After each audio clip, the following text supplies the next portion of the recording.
What's going on, combat sports fans? Welcome to Joe's Madness. If you're new to the channel and have a passion for combat sports and love MMA, punch that subscribe button into submission here at Joe's Madness and let me know down below by slapping that like button like a pimp like you mean it that you enjoyed this video with the UFC 212 prediction and preview on Raphael Assuncao versus Marlon Moraes.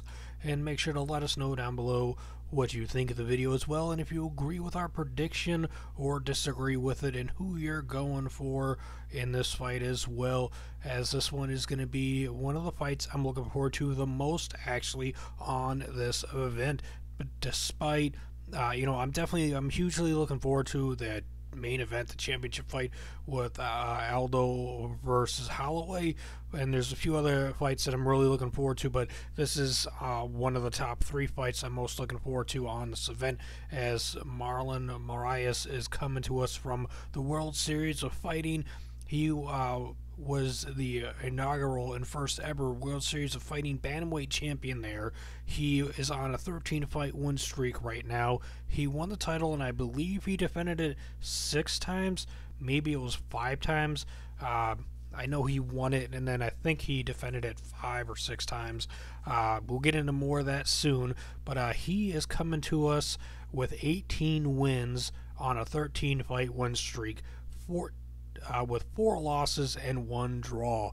With Raphael Assuncao, he is coming to us with 24 wins and 5 losses. So this is going to be an exciting and explosive bantamweight fight with a lot on the line for both competitors, as it'll have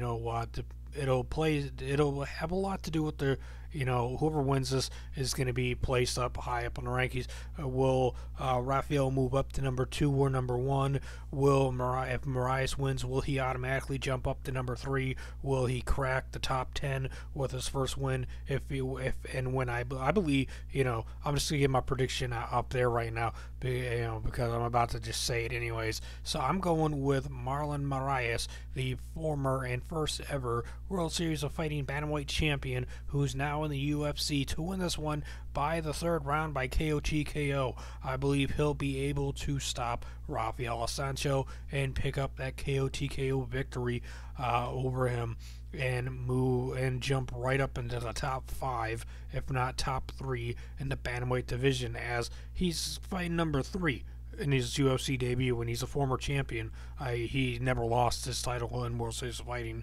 The UFC signed him, as a free agent. So he's coming to us as a champion from another company, another organization. So this is going to be really awesome and fun. And when he wins, I believe he'll win either submission, KO, TKO, or decision. One way or another, I believe this guy's going to win. But I'm going with TKO, KO by the 3rd round.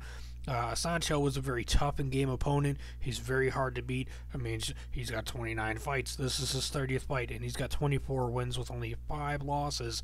So, he's ranked number 3, and I believe in front of him is Dominic Cruz at number 2, if I remember correctly, and then TJ Dillashaw at number 1, and then we got the champ.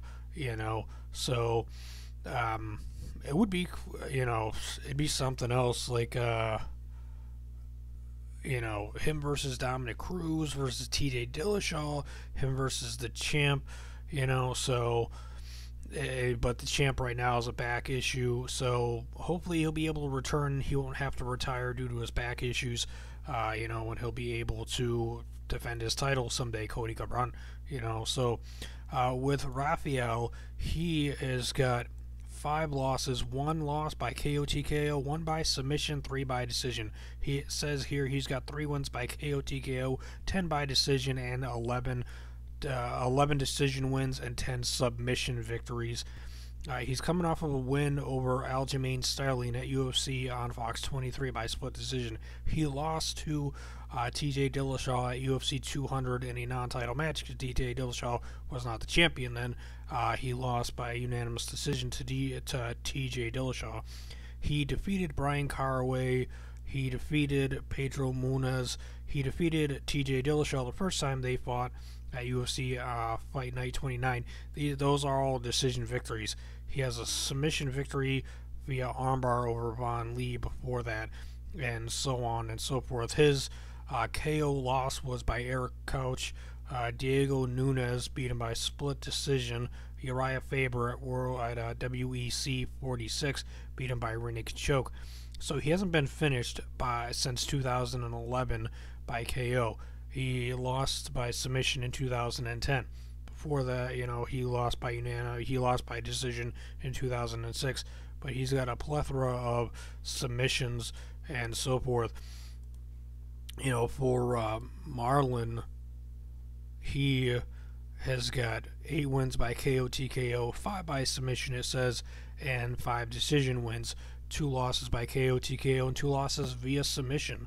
So let's go and see how he lost by submission.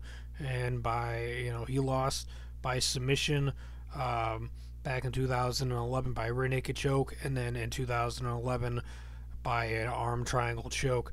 He was TKO'd in back-to-back fights in 2008. So, and then he had that draw in 2010. After he had been submitted back-to-back fights, he came back and had a 13-fight win streak going, and that's what he's coming into this fight with. Let's see, 3 KOs there, 3 decisions. Make that 4 decisions, and that 5 decisions. 5 decisions in that 13-fight streak. Right now, he's on a 4-fight finishing streak with a rear naked choke, TKO, KO, and TKO. So he is game. He is a finisher. He is ruthless and relentless, and he has gotten multiple finishes by rear naked choke.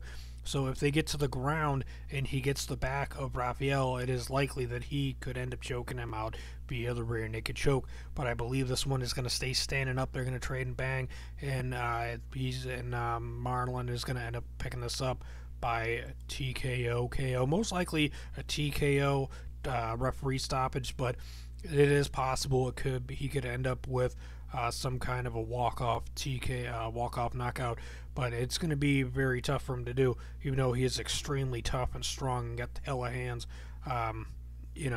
So for Raphael, he's got 6 arm bars, a rear naked choke, 2 guillotines, and 1 triangle for his submission victories. Let me know down below your thoughts and opinions about anything and everything I said. If you enjoyed this video, make sure to take a moment and slap that like button like a pimp, like you mean it, and make sure to punch that subscribe button into submission. Share the video with your family and friends. Thanks for watching. Combat Sports is awesome, and you guys are amazing.